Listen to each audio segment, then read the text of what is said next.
Willie D. Live.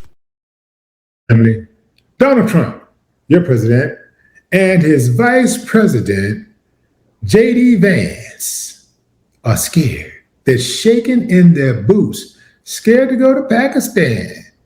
Now, why would they be afraid to go to Pakistan? Well, word on the street is it might not be so safe for the Americans. Yeah, you see, they went out there and started a war in the Middle East, and now they ain't welcome. There's a lot of people that wouldn't mind making contact with them. Yeah, fam. Yeah. What a difference 40 days make. So check out this article in The Hill. Trump says Vance may not attend peace talks in Pakistan over safety concerns. You don't say. Big bad America is concerned about safety? America? You don't say. It must not be in America. Okay, here we go. President Trump said Wednesday that Vice President Vance may not attend the in-person talks with Iran and Pakistan for security reasons. Trump told the New York Post that he expects the peace talks with Iran to happen in Islamabad very soon after a ceasefire deal was agreed on Tuesday. Trump told the Post that Special Envoy Steve Witkoff and the president's son-in-law, Jared Kushner, will attend the talks, perhaps along with Vance. There's a question of safety security, Trump said. Pakistan stepped in to mediate the situation Tuesday, asking Trump to hold off on his strikes on Iran so that conversations can continue. Pakistani Prime Minister Shehbaz Sharif proposed the in-person peace talks take place as early as Friday for a conclusive agreement to settle all disputes. Both parties have displayed remarkable wisdom and understanding and have remained constructively engaged in furthering the cause of peace and stability. We earnestly hope that the Islamabad talks succeed in achieving sustainable peace and wish to share more good news in coming days, Sharif wrote. Iran has reportedly agreed to attend the talks. Both sides claim victory with the announcement of the 2-week ceasefire, which includes an agreement to reopen the Strait of Hormuz. White House Press Secretary Carolyn Leavitt wrote Tuesday on the social platform X that it was a victory for the United States that President Trump and our incredible military made happen. Iran, for its part, said the country achieved a massive victory and forced criminal America to accept the 10-point plan. However, Iran has said the war will not be over until its 10-point plan is finalized.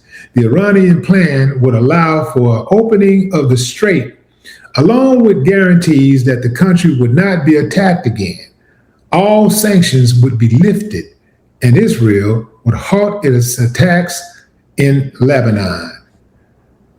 Who believes that, fam? Give me a thumbs up if you first and foremost believe that all 10 of Iran's 10-point plan will be executed. Will it go? Will it work out? Will they get everything they want? All 10 points. Will it work out? Give me a thumbs up.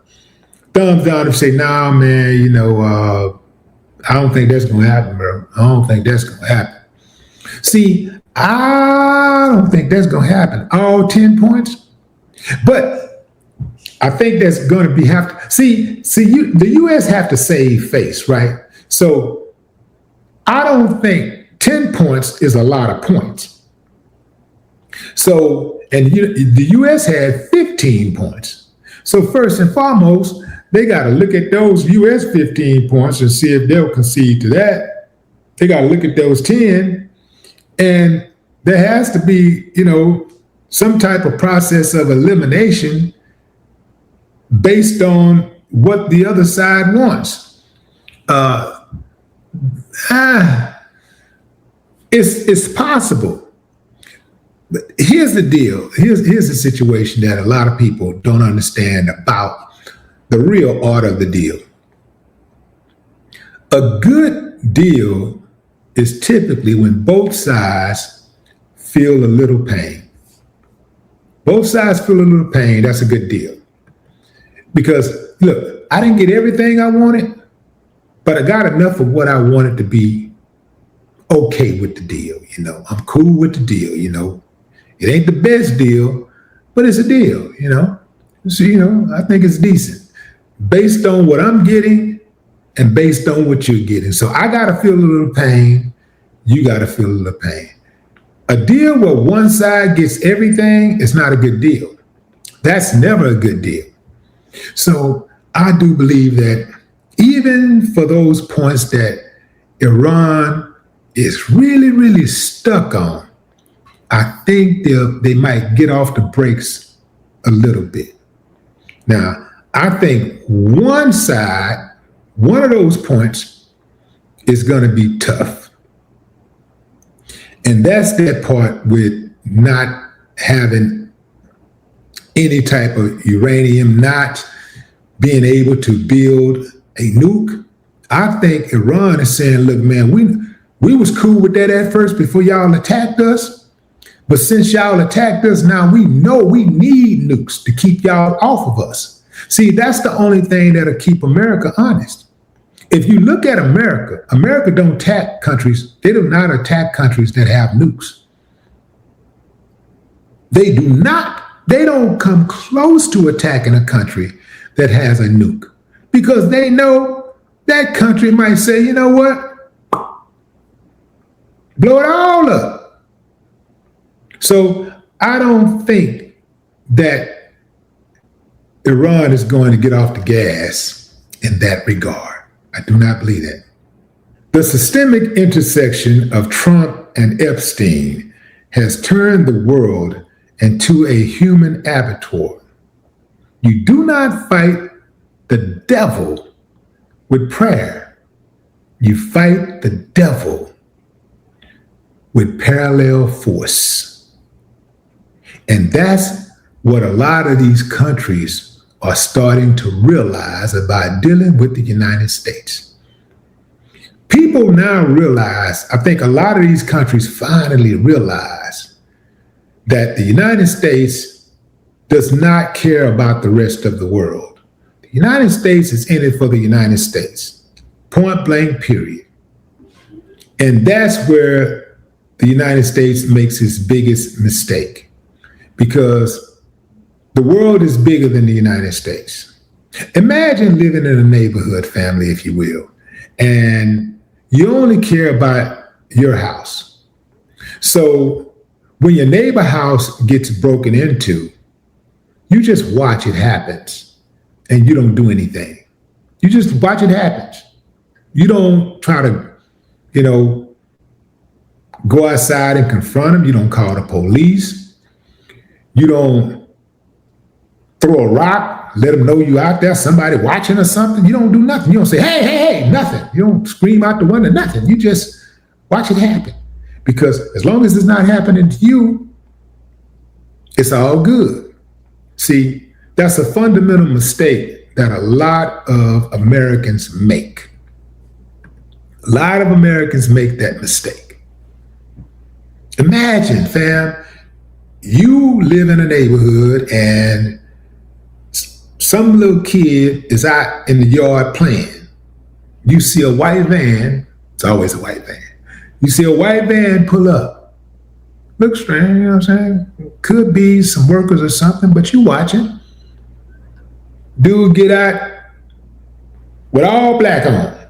Got a black mask on and everything. I'm dressing him up because I want you to understand that something is amiss. But you just sit back and you just casually looking out the window. And they grab your neighbor's child and take them and pull up. You might even decide, I'm not going to even report it. It ain't got nothing to do with me.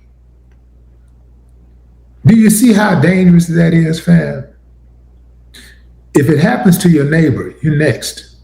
If you allow it to happen to your neighbor, eventually it's going to happen to you. So we have no choice but to look out for each other. We have to look out for each other in our neighborhoods, in our cities, in our states, in our country, and even look out for each other abroad as we travel, as people travel to the U.S. You got to make people feel comfortable and at home, and you got to make sure that, you show some hospitality. See, I'm from the South. So as much as the South has a bad reputation for being ground zero for U.S. racist. Now, don't get me wrong. Now, y'all asses up top too. They're on the East Coast and West Coast and North. They're all over the United States. But there's a high concentration of them down here in the South. Oh, yeah. So as much as the South has a bad reputation for that, we have a stellar reputation for hospitality. I find it extremely pleasurable that Trump and JD Vance are afraid to travel outside of the United States, especially to Pakistan. Because this is the big bad United States. We got the baddest military. Nobody's going to afraid us. We'll blow everything off the map, killing everything. That's the mentality. But they're scared to go to Pakistan. Why? See, if Trump don't drop that bomb on Iran, he ain't got no problems. But he created a problem.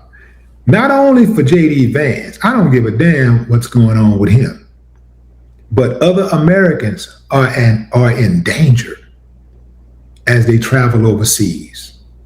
Other Americans are in danger. And for those of you who don't plan to travel, don't get too comfortable, because sometimes the fight can show up at your door. No more talk.